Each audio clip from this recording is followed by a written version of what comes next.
जय जय राम, जय सिया राम। कल विगत दिवस एक नए स्वरूप में नगर सभा का आयोजन किस प्रकार हो, एक रूपरेखा तय की गई थी। उसका स्वरूप कैसा हो, उसका कार्य क्षेत्र कैसा हो, उसका उद्देश्य कैसा हो और उसके लिए की आवश्यकता क्यों है, इसके लिए हमने एक बात रखी थी कि नगर सभा में सब प्रकार के आदमी हों, केवल राजनीतिक व्यक्ति ना हो। गैर राजनीतिक नगर सभा का संयोजन आप और हम सब मिलकर करें, लेकिन फिर भी हम ध्यान दिलाएंगे कि राजनीति वाले अछूत नहीं हैं और ना ही कोई काम किसी भी क्षेत्र का राजनीति के बगैर चलता भी नहीं है। लोगों का सामंजस्य बना ही रहता है, इसमें कोई बुराई नहीं है। किंतु नगर सभा का जो स्वरूप हो वो संपूर्णतः पूरी तरह गैर राजनीतिक हो। उदाहरण के लिए हम आपके सामने एक ऐसा उदाहरण पेश कर रहे हैं जो नगरवासियों के सामने है।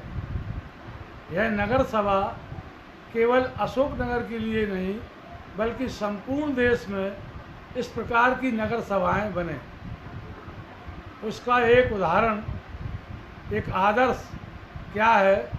तो वह शोध हमारी बहुत पुरानी है और आपके सामने जब बात रखेंगे तो आपको भी लगेगा कि हाँ, ये सब सारी बात पुरानी है और हमारे सामने है।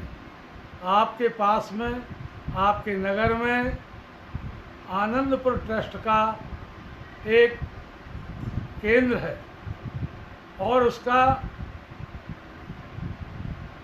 संपूर्ण कार्य क्षेत्र असुमर जिले में ही ईसागढ़ तहसील में आनंदपुर नाम से है, जिसकी एक निःशुल्क चिकित्सालय जनता की निरंतर सेवा कर रहा है। एक उसका बढ़िया स्कूल जिसमें बड़े बड़े लोगों की सिफारिश लगती है कि इसमें हमारे बच्चे हों, एक अच्छा स्कूल वो चला रहे हैं। इसके अलावा एक चीज़ देखने में आती है कि आनंदपुर ट्रस्ट में 2 लाख 5 लाख यात्री प्रतिवर्ष कई पर्वों के अवसर पर आते हैं और सीधे आए ट्रेन से और सीधे अनंतपुर में उत्सव मनाया और चले जाते हैं। किसी प्रकार का नगर में कोई भ्रमण करता हुआ नहीं दिखता, ना ही नगर के लिए वो किसी प्रकार से टेंशन पैदा करते। किंतु अपने कार्य के लिए, अपने कार्य क्षेत्र में योगदान देने के लिए त्याग पूर्वक भावना उनकी लेकर वो आते हैं। कितनी दूर से आते हैं, ना हम उनको पहचानते ना वो हमें पहचानते, लेकिन हम देखते रहते हैं कि उनका श्रद्धा और विश्वास आनंदपुर के प्रति अटूट है, आदर्श है। और वह आनंदपुर जो है उन सबके लिए व्यवस्था करने के लिए किसी से कोई सहयोग इस क्षेत्र से आज तक उसने मांगा नहीं है। ये कितनी बड़ी बात है, ये समझने की बात है कि हमारे देश में प्रदेश की सरकार होती है, फिर भी इसके बाद बात वितंडावाद, राजनीतिक एक दूसरे का आलोचना, एक दूसरे की टांग खिंचाई और व्यवस्थाओं में पलीता लगाना, व्यवस्थाओं को सही रूप में नहीं बनाना। सरकार जैसे अच्छी योजनाएं गरीब लोगों को, पिछड़े लोगों को, आर्थिक कमजोरों को देती है, उतना लाभ उन तक नहीं पहुंचता। क्यों? कि किसी प्रकार का एक अनुशासन उन्हें प्राप्त नहीं है, एक आत्मीय संवेदना उनको प्राप्त नहीं है। जबकि आनंदपुर में एक आत्मीय संवेदना है, सतगुरु तेरी ओट। दूसरा एक अनुशासन है कि जो कुछ भी वहाँ के व्यवस्थापक जैसा कहते हैं वैसा आगंतुक जो श्रद्धालु हैं उनके अनुसार चलते हैं। और वहाँ जो काम करने वाले हैं वे भी अपने वरिष्ठों की आज्ञा में, अनुशासन में रहकर वहाँ का कार्य करते हैं। लोग तीर्थ के रूप में भी और दर्शनीय रूप में भी आनंदपुर का आज हजारों लोग दर्शन करने आते हैं, देखते हैं वहाँ की व्यवस्था, और ये भी देखते हैं कि जो व्यवस्था करने वाले हैं बड़े बड़े पदों से रिटायर होकर वहाँ सेवा दे रहे हैं, और वहाँ के लोग कितने स्वस्थ और कितने विश्वसनीय तथा मितभाषी होते हैं। और आप कोई भी पहुँचें, जो जिस योग्य है उसका वैसा सम्मान करते हुए उसे वहाँ के दर्शन कराते हुए और सम्मान के साथ वापस करते हैं। जो भी वहाँ गुरु महाराज का प्रसाद मिलता है वो प्रसाद भी देते हैं। पर आश्चर्य की बात है कि इस क्षेत्र में सन 36 से लेकर आज तक उन्होंने कोई चंदा नहीं किया, उन्होंने कोई पैसा नहीं मांगा, और यहाँ के नागरिकों की, यहाँ के लोगों की चिकित्सा के द्वारा वो आज भी सेवा निःशुल्क कर रहे हैं और उनके अटेंडरों को भोजन दे रहे हैं। ये सब चीज़ें यहाँ के लोगों की बड़ी जानी परिचित है। तो आप क्यों इस बात को महसूस नहीं करते कि प्रजातांत्रिक विधि से जो देश में ढांचा प्रजातांत्रिक बनाया है उसका सही स्वरूप आनंदपुर ट्रस्ट में देखने को मिल रहा है। दूसरी बात, यदि हम शहर में करें तो जाति और धर्म की बात नहीं है, सीखने की बात है।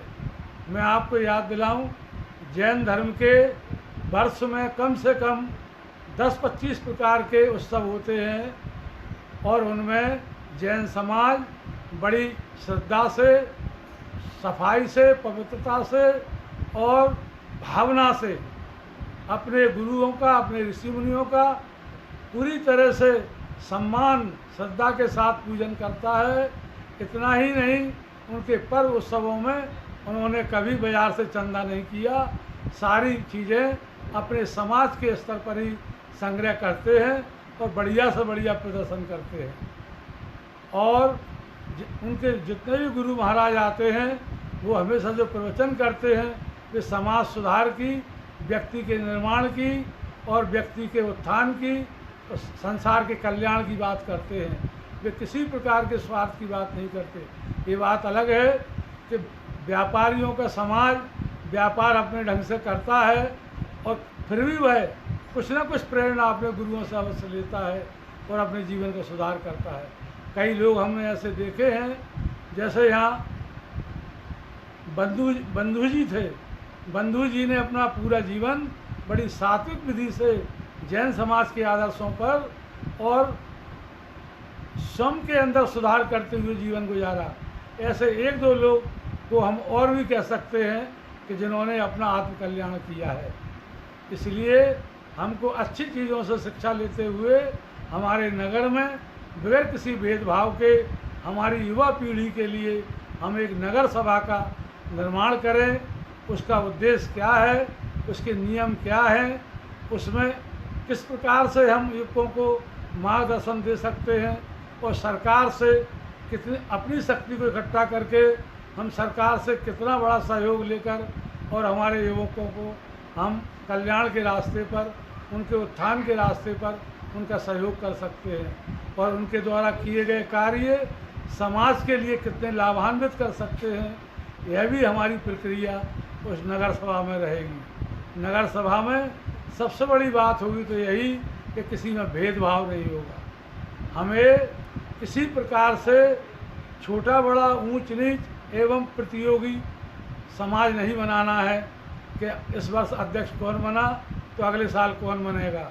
इस तरह की भेदभावना और राजनीति का अखाड़ा हमें दूर करने के लिए केवल नगर में उन्हीं लोगों का संगठन करना है जिनको अपने जीवन से, अपने परिवार से, अपने समाज से, अपने नगर से सद्भाव की प्रेरणा मिलती है, सद्भाव के लिए कुछ करना चाहते हैं। और ऐसा आदर्श यदि हमने अपने नगर में बनाया तो वह दिन दूर नहीं, कुछ ही समय में बहुत से नगर आपकी तर्ज पर, आपके आदर्श को देखकर हर शहरों में नगर सभा होगी और उसमें गणमान्य जो व्यक्ति होंगे नगर के, नगर सभा के, वह दूसरों नगरों में प्रचार करने के लिए जाएंगे, आदर्श और नियम बताने जाएंगे, काम करने के तरीके बताने जाएंगे।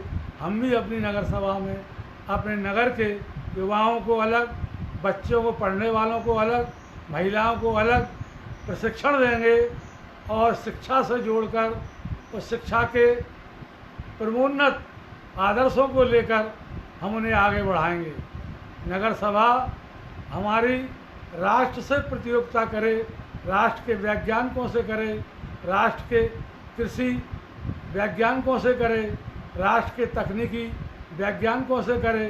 हमारी नगर सभा आर्थिक विकास में भी नगर में बढ़ी चढ़ी हो और उसके संसाधन किस प्रकार से नगर से प्राप्त होंगे, जो सरल और सुगम होंगे, इसी प्रकार से वह चंदा मांगने वाले पार्टी नहीं होगी। इस प्रकार से हम नगर सभा के बारे में रोज़ एक नई बात आपसे करते रहेंगे, आपको समझाते रहेंगे।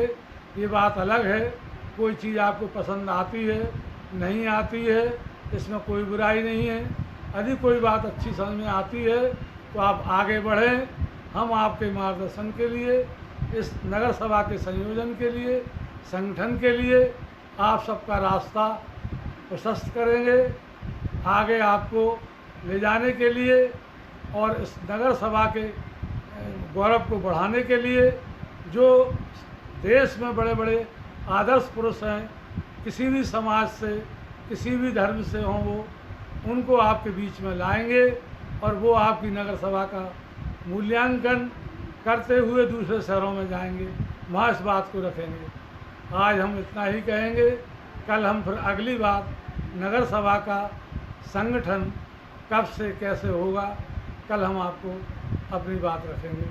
आपने सुना, इसे समझिए ज़रूर। इसमें सब पत्रकार भी हैं, इसमें सब किसान भी हैं, इसमें सब व्यापारी भी हैं, इसमें विद्यार्थी भी हैं, इसमें पुरुष भी हैं, महिलाएं हैं, डॉक्टर हैं, अधिकारी हैं, कर्मचारी हैं। इसमें सब लोग, जिसमें किसी प्रकार का शासकीय अड़चन ना हो किसी के लिए। इस प्रकार से यह एक, जैसे रेड क्रॉस सोसाइटी है, रक्तदान के लिए तत्काल तत्पर रहती है, उसी प्रकार से हमारी नगर सभा नगर के कल्याण के लिए हमेशा संगठित रहेगी। इसी भावना के साथ कल हम फिर आपसे चर्चा करेंगे, आपको नई बातों के साथ, नगर सभा के नए स्वरूप के साथ कल हम आपसे मिलेंगे। जय हिंद।